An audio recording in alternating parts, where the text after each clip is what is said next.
उत्तर प्रदेश सरकार के पर्यटन एवं संस्कृति मंत्री आज हमारे साथ सियासत संवाद के साथ बात करने के लिए जुड़ चुके हैं। तो आइए इनसे बात करते हैं। तो सर, अयोध्या में दीपोत्सव मनाया जाएगा 2025 का, और तो उसकी क्या तैयारियां चल रही हैं?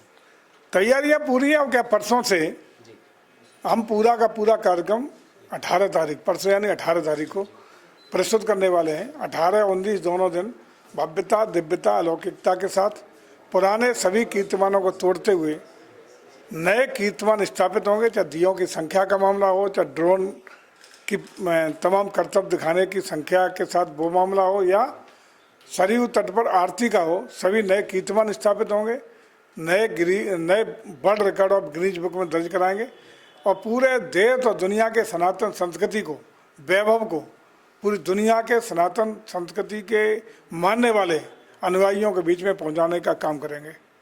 पर्यटकों के आने के उनका रहना खाना और उनके स्वास्थ्य के लिए क्या व्यवस्था रहेगी वहाँ पे? सारी व्यवस्थाएं चाक चौबंद रहती हैं। वैसे तो कोई खाना नहीं खाता, श्रद्धा भाव से सब लोग आते हैं और श्रद्धा भाव से इस कार्यक्रम का आनंद लेते हैं, भगवान राम का आशीर्वाद प्राप्त करते हैं।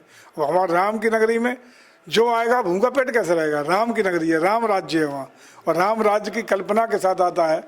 और राम की नगरी में कोई हताश, निराश, असुविधा से रूबरू नहीं होगा।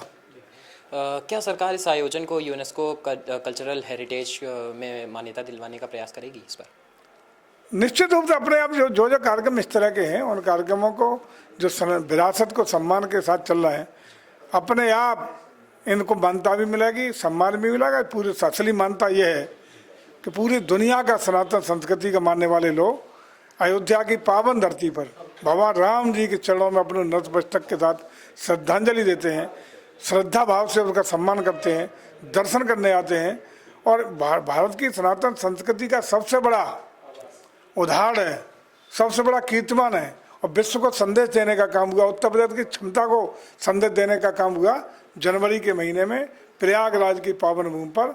जब महाकुंभ का आयोजन होता है तो 66 करोड़ से ज़्यादा श्रद्धालुओं ने माँ गंगा, माँ यमुना, माँ सरस्वती की त्रिवेणी घाट पर आकर के आस्था, श्रद्धा, पुण्य की डुबकी लगा करके एक निश्चित समय अवधि 45 दिन के अंदर अपने को धन्य कृतार्थ किया।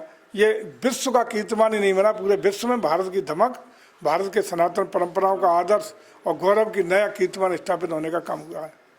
हाल ही में आप राजस्थान के दौरे पे थे, तो कैसा रहा आपका राजस्थान का दौरा? बहुत अच्छा रहा। वर्ल्ड लेवल के ग्लोबल डेस्टिनेशन का डेवलप हर स्टेट में भारत सरकार कराने के लिए कई प्रस्ताव की चर्चा हुई थी। हम लोग भी 3 प्रस्ताव अपने लेके गए हैं। उनमें से 1, 2, 3 जो भी मिलेगा, एक वैश्विक स्तर का टूरिज्म डेस्टिनेशन उसको डेवलप करने का काम प्रदेश सरकार कराएगी। जी, नोएडा में हॉस्पिटैलिटी हब बनने की तैयारी हो रही है, उस पर उसी में है उन 3 प्रस्ताव में वो है। नोएडा पे वैश्विक हब के लिए एक मास डेस्टिनेशन डेवलप होगा। एक आखिरी सवाल आपसे ये पूछना चाहेंगे कि आप जो लोग अभी आपको देख रहे हैं, उनको आप दीपावली और धनतेरस की क्या शुभकामना देंगे?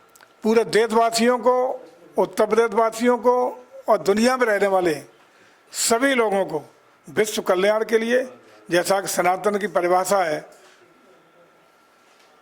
सर्वे भवन सुखना सर्वे वसंतु निरामया, इसी भावना के साथ विश्व का कल्याण हो, सबकी भलाई हो। इस दिवाली पे सबके दिनों में खुशहाली, जीवन को उच्चतम स्तर पर पहुंचाने के लिए आदर्श जीवन मूल्य मिले, सब खुश रहें, दुनिया में शांति और सद्भाव रहे, यही ईश्वर से प्रार्थना है। सियासत संवाद के साथ जुड़ने के लिए बहुत बहुत धन्यवाद। वीडियो जर्नलिस्ट आशीष यादव के साथ हर्षवर्धन सिंह, सियासत संवाद, लखनऊ, उत्तर प्रदेश।